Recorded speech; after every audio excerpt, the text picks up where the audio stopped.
Ama Arif'in her yerde yeri görükür. O kadar kalp adamıydı ki, o kadar Allah adamıydı ki.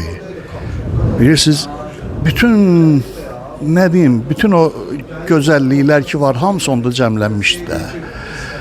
Allah ona rəhmət eləsin. Ağır itkidi getdi bizdən.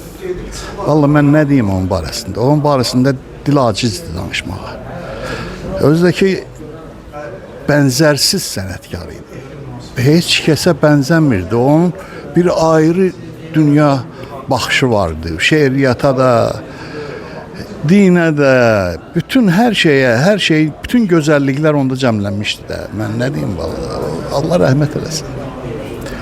Arif həm şair idi, həm də mənim bir qardaşım. Onu sevən insanlar şair itirdi. Mən həm qardaş itirdim, həm də ustad şair. Mərd insan idi. Son günlərində elə mərdanə keçirdi. Bir beytində deyir ki, xoş günün öz dövrü vardır, pis günün öz müddəti.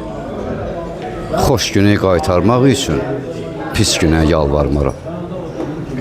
Allah rəhmət eləsin. Yeri behişt olsun.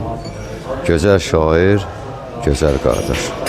Hacı Arif Buzonalı uzun zamanlardır ki bizim dostumuzdur. Biz şeiriyyatda, şeiriyyatın açıqlamasında, müəyyən beytlərin izahında bir çox şairlərin, yəni zamanəmizdə yaşayan şairlərin izahatı ilə tanış olmuşuq. Amma bizim zövqümüzə, bizim təbiimizə, bizim şeiriyyat, ədəbiyyat baxışımıza ən uyğun olan izahat Hacı Arif Buzonalının izahatı idi ki, çox təəssüflər olsun ki, biz o cür gözəl, dahi ədəbi mühitə sahib olan şairimizi çox erkən itirdik.